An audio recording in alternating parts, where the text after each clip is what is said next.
أكبر الله أكبر لا إله إلا الله.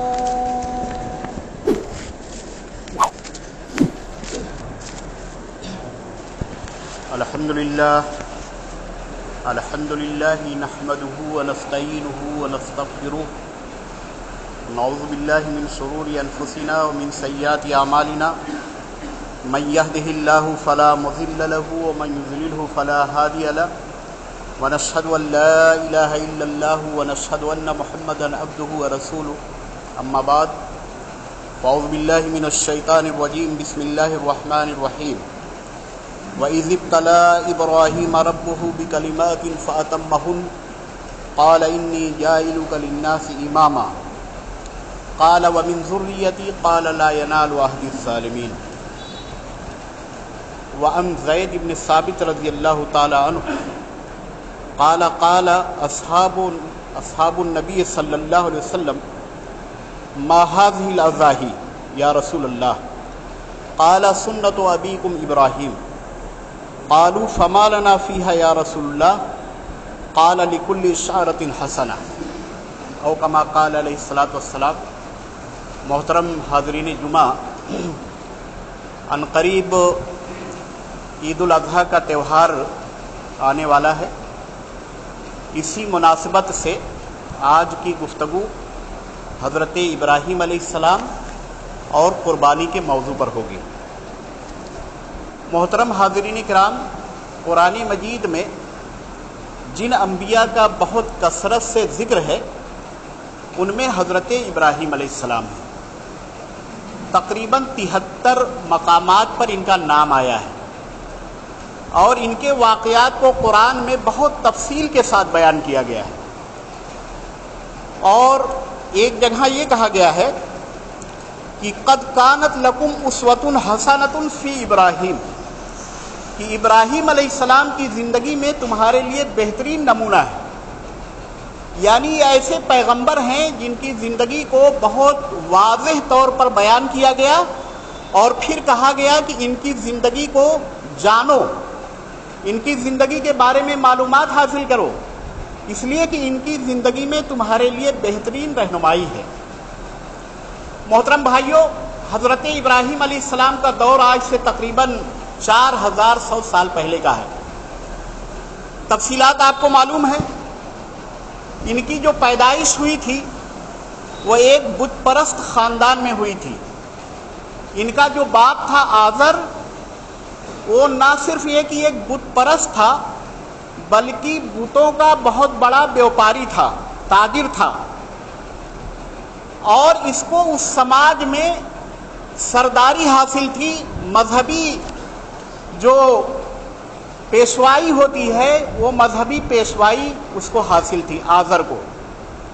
قرآن مجید کی جو آیت میں نے آپ کے سامنے پڑھی ہے اس کا ترجمہ ہے کہ جب ابراہیم کو ان کے رب نے کچھ چیزوں کے ذریعے آزمایا، اللہ تعالیٰ نے حضرت ابراہیم علیہ السلام کی آزمائش کی، فَأَتَمَّهُنَّ، تو ابراہیم علیہ السلام ان آزمائشوں میں پورے اترے.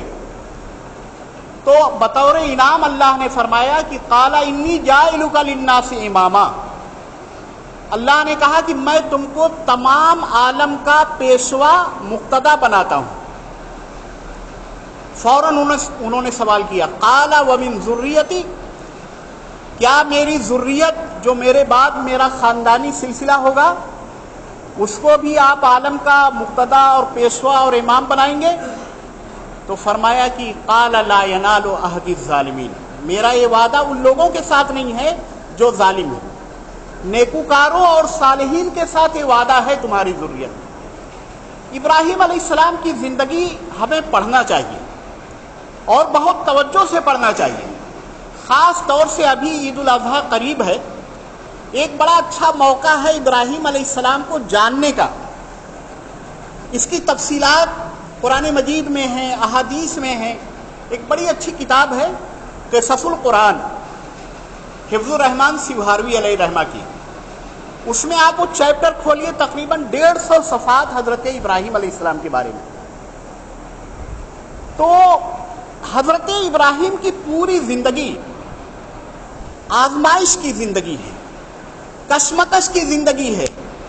اللہ تعالیٰ کی یہ بہت برگزیدہ اور خاص بندے تھے، تو اللہ تعالیٰ نے ان کو بہت سارے مقامات پر آزمایا، اور جب ہر آزمائش میں وہ پورے اترے تو پھر اللہ تعالیٰ نے ان کو بہت اعلیٰ مقام دیا۔ یہ ابو الانبیاء ہیں، ان کا لقب ابو الانبیاء ہے۔ ان کو خلیل اللہ کا لقب ملا، یعنی اللہ کا دوست۔ اور ان کے بارے میں، ان کی تعریف میں قرآن مجید میں کئی آیات ہیں، اور جتنے سلسلے ہیں انبیاء کے، ان کے دو بیٹے، ایک حضرت اسماعیل اور دوسرے حضرت اسحاق علیہ السلام، تو انہی دو بیٹوں سے نبوت کا سلسلہ جاری ہوا ہے۔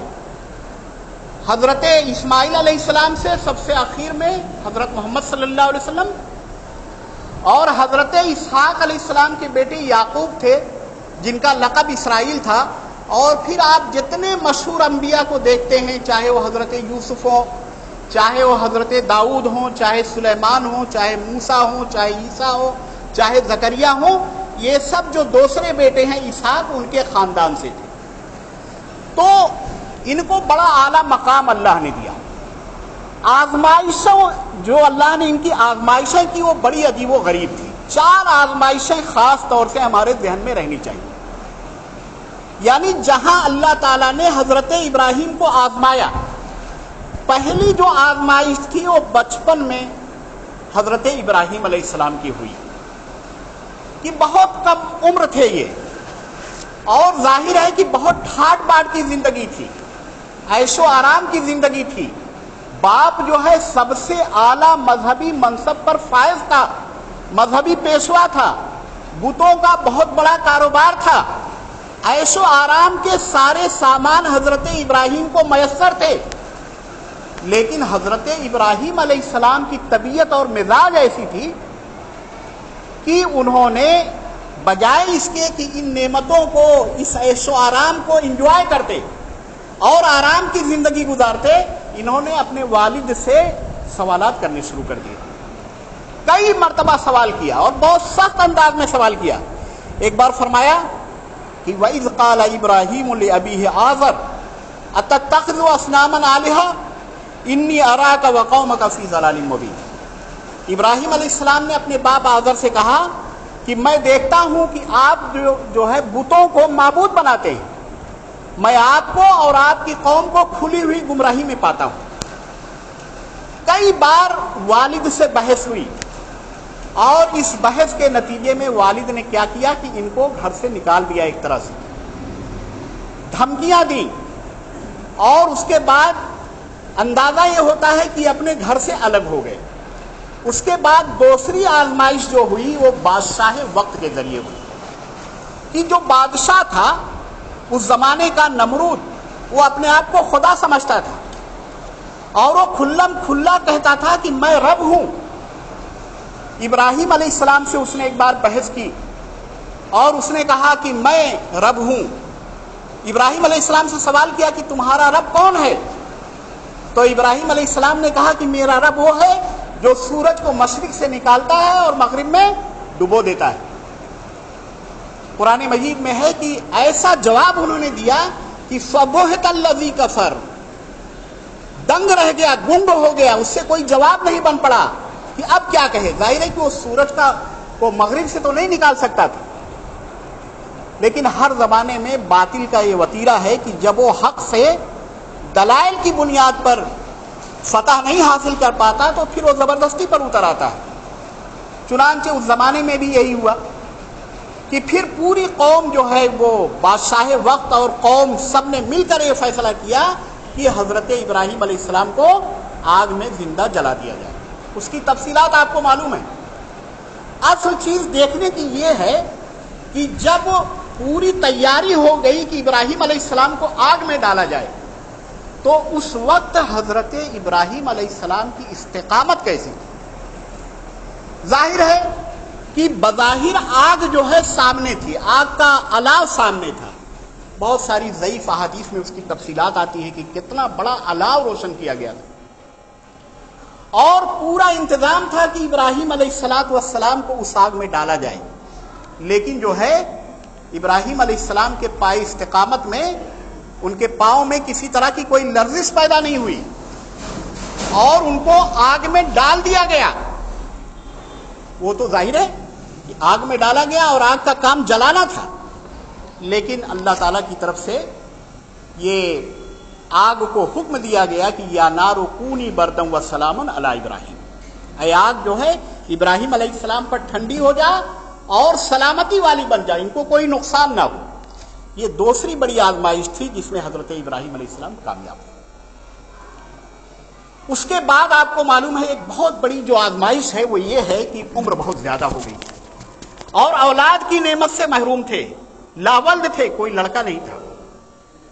ظاہر ہے کہ ایک شخص جس کو اس کے گھر سے نکال دیا گیا ہو، جو پورا علاقہ جہاں کا وہ رہنے والا تھا وہ دشمن اس کا بن گیا تھا، اور اب وہ بے یار و مددگار تھا، صرف اس کی بیوی اس کے ساتھ تھی، تو اس وقت حضرت ابراہیم علیہ السلام نے بارگاہ رب العزت میں دعا کی کہ رب حب لی من الصالحین، کہ اے میرے رب مجھے نیک صالح اولاد عطا فرما۔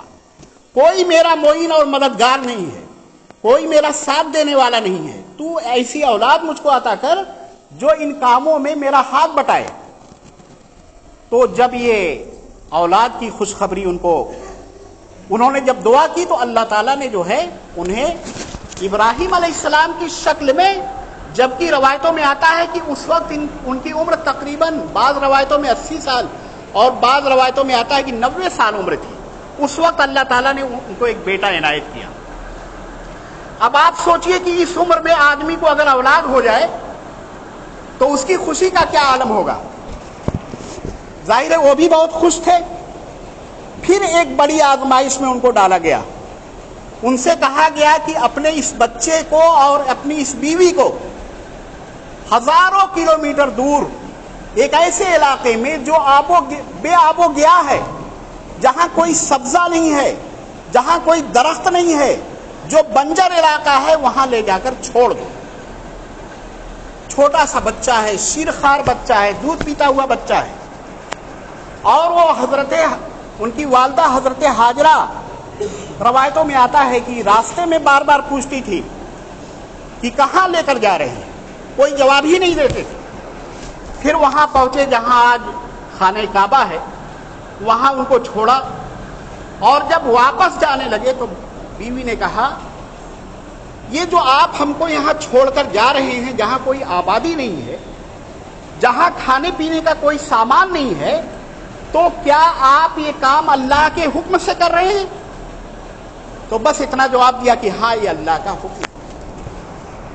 دیکھیے کیسا خانوادہ تھا اور کیسا جذبہ تھا بیوی کا، کہ اس کے بعد انہوں نے کوئی سوال نہیں کیا اور ابراہیم علیہ السلام وہاں سے واپس چلے گئے۔ یہ بہت بڑی آزمائش تھی۔ آپ کو معلوم ہے کہ چھوٹا سا بچہ، تھوڑی سی کھجوریں، کچھ پانی، چند دن چلا ہوگا اور اس کے بعد سب کچھ ختم ہو گیا۔ شیرخوار بچہ، دودھ پیتا ہوا بچہ ایڑیاں رگڑ رہا ہے، اور ماں جو ہے کبھی اس پہاڑ پر کبھی اس پہاڑ پر، ایک بار صفا پر جاتی ہیں پھر دوڑ کر آتی ہیں، پھر مروہ پر جاتی ہیں پھر دوڑ کر آتی ہیں کہ کہیں خدا نہ خواستہ کوئی جنگلی جانور میرے بیٹے کو تکلیف نہ پہنچا دے۔ اور پھر وہ عظیم معجزہ ظاہر ہوا کہ جہاں پر یہ بچہ لیٹا ہوا تھا اور اپنے پاؤں کو رگڑ رہا تھا زمین پر روتے ہوئے، وہاں سے اللہ نے چشمہ جاری کر دیا، اور جب ایک بار وہ لوٹی اور انہوں نے پانی ابلتا ہوا دیکھا تو انہوں نے کہا کہ زم زم، جس کے معنی ہوتے رک جا رک جا۔ پیارے نبی صلی اللہ علیہ وسلم فرماتے ہیں کہ اللہ تعالیٰ ان میں اسماعیل پر رحم کرے، اگر وہ زمزم نہ کہتی تو اتنا بڑا چشمہ جاری ہو جاتا، یعنی اتنا زیادہ پانی نکلتا کہ شاید دریا روا ہو جاتے وہاں سے۔ بہرحال یہ تیسری آزمائش تھی کہ بیٹے کو بے آب و گیا جگہ میں چھوڑا۔ چوتھی اور آخری آزمائش آپ لوگ جانتے ہیں کہ فلما بلغ معه السعی، کہ جب یہ بچہ اس قابل ہو گیا کہ دوڑ بھاگ کر سکے، باپ کے کاموں میں اس کا ہاتھ بٹائے، تو پھر ایک بڑی آزمائش فرماتے ہیں ایک دن کہ اے میرے بیٹے